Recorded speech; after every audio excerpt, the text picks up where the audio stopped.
Hoje, o meu pai, em especial, aqui eu tô no momento filha orgulhosa, ele foi convidado para participar de um evento muito importante, que eu tô colocando aqui para vocês o link, o nome do evento, como é que participa, como é que assiste, ele vai estar disponível online, e por que ele tá acontecendo e como meu pai foi parar nele. E daí eu queria começar lendo uma cartinha, se o senhor não se importa, que ele recebeu do evento, dizendo assim: em virtude da sua credibilidade como professor, educador e escritor, a sua participação como keynote speaker na mesa dedicada ao tema O Futuro da Educação no Brasil será de extrema importância para enriquecer o debate durante a conferência. O convite também se estende para que esteja presente conosco nos demais momentos dessa conferência, que por meio de painéis, estudos de caso, promoverá discussões sobre saúde, desenvolvimento econômico e instituições democráticas no Brasil. Então eu trouxe ele aqui para ele me contar um pouquinho, assim, o que o senhor está indo fazer exatamente, como vai ser a sua fala, em que momento o senhor vai agregar valor para o nosso país aqui no Brasil. É a 4ª edição da Conferência Brasil. Ela acontece na Universidade de Harvard e no MIT. Ela é organizada por brasileiros que estudam ou estudaram lá, fizeram doutorado, pós-doutorado ou mesmo graduação, pós-graduação em geral. Harvard. Em Harvard e também no MIT. Ok. E nessa conferência, nesses 4 eixos, educação, saúde, democracia, direitos humanos e também desenvolvimento econômico, eles trazem pessoas de diferentes posições, diferentes concepções, diferentes práticas, e o debate é muito intenso.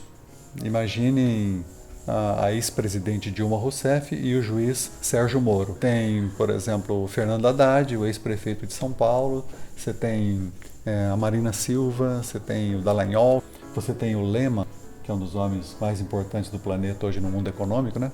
Ao mesmo tempo você tem um secretário de educação que conseguiu um desenvolvimento extraordinário das crianças numa pequena cidade do Nordeste.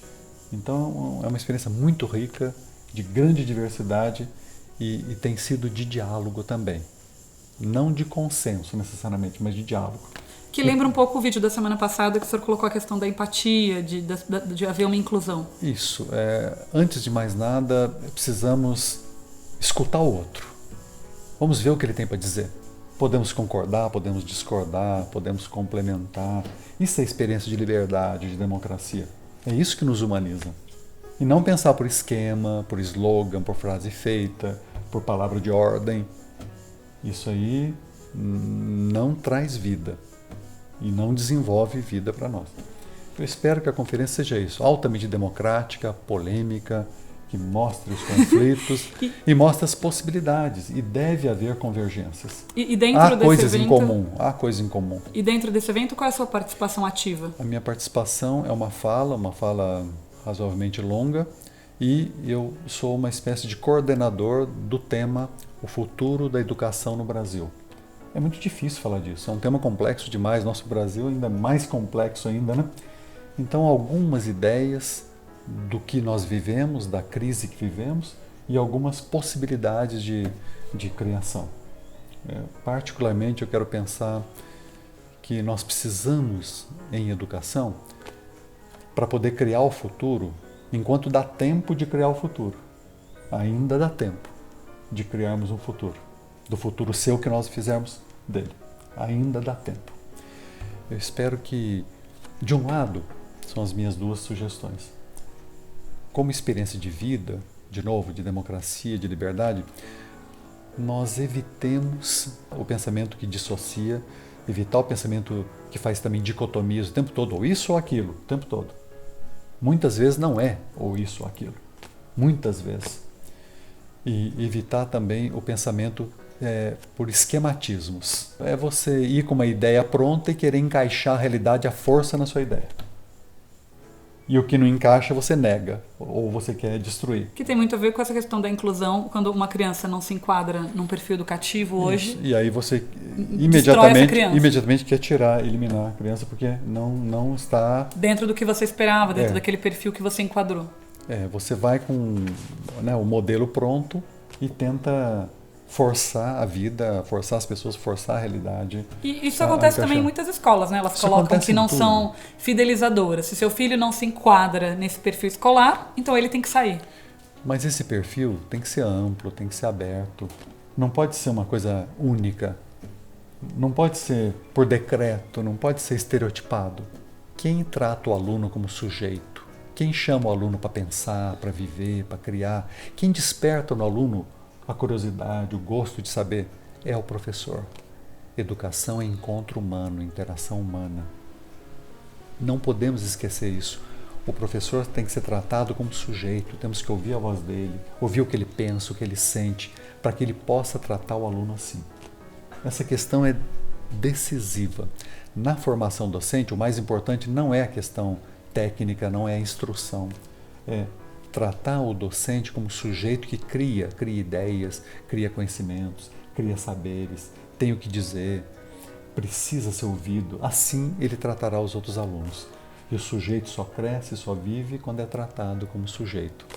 Outra questão primordial, a relação com a comunidade, com as comunidades. Sem isso, a escola faz pouco sentido. É imprescindível ter conversa com as famílias, com os responsáveis pela criança, com a comunidade. E nessas conversas, nós nos formamos mutuamente, nos educamos mutuamente. Os pais precisam ser também formados. Então, os pais também precisam estudar sobre a educação, o senhor acredita que é importante? E precisam conviver, conversar, participar dos problemas, também ter a voz deles ouvida e também aprender a ouvir.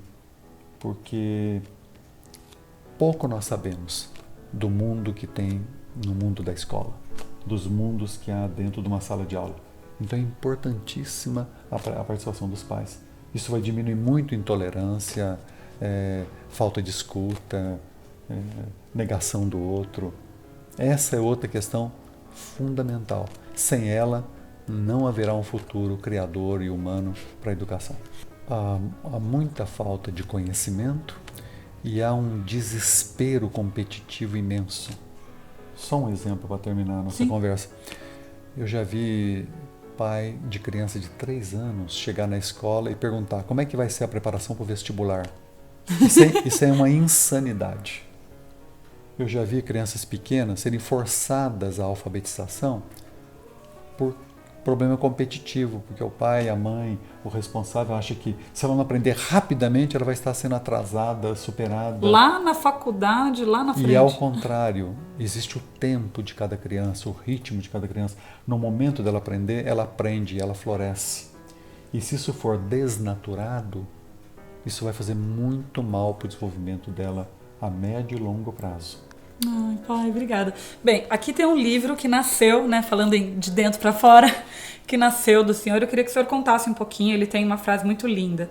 45 anos, a música de dentro das coisas continua. Os dentes envelhecem entre palavras novas. Há 60 anos, a língua sonha outros vocábulos para cuidar do que nasce. Inclusive, vocês vão ver que a fotinho que eu coloquei nova do meu pai tem esse pequeno textinho. Então, vocês podem compartilhar, podem passar para frente, porque é lindo de ouvir. Eu queria entender, assim, esse livro Nascentes que tem tantos desenhos teus, da sua história, da sua vida. Esse desenho tem, inclusive, o prefácio desse grande amigo Tarcísio, que está aqui do nosso lado, ele que apresenta o livro. É um livro só sobre nascimentos, processo criativo, gênesis, tanto na vida, na linguagem, na literatura, nos amores.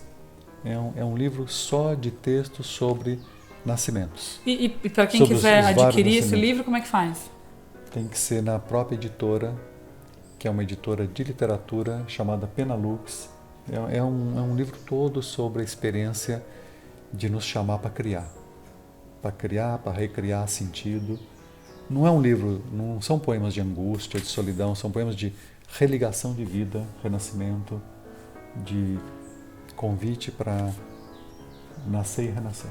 E paizão, para quem está te assistindo e assistiu o vídeo da semana passada e quer muito participar, mesmo que seja online, desse evento, dessa conferência, é possível? Ela vai ser transmitida ao vivo por internet. Então a gente pode botar o link aqui para quem quiser acompanhar. Isso. A conversa continua, ela não termina. Mas só que na hora eu acho que não dá tempo. Tá. Mas depois, offline, elas poderiam, por exemplo, na sua página... Depois a conversa continua, né? Elas poderiam te mandar Aí perguntas? a gente continua. Essa conversa é bonita porque ela não termina quando acaba. Ela continua. É isso aí. Obrigado. Obrigado.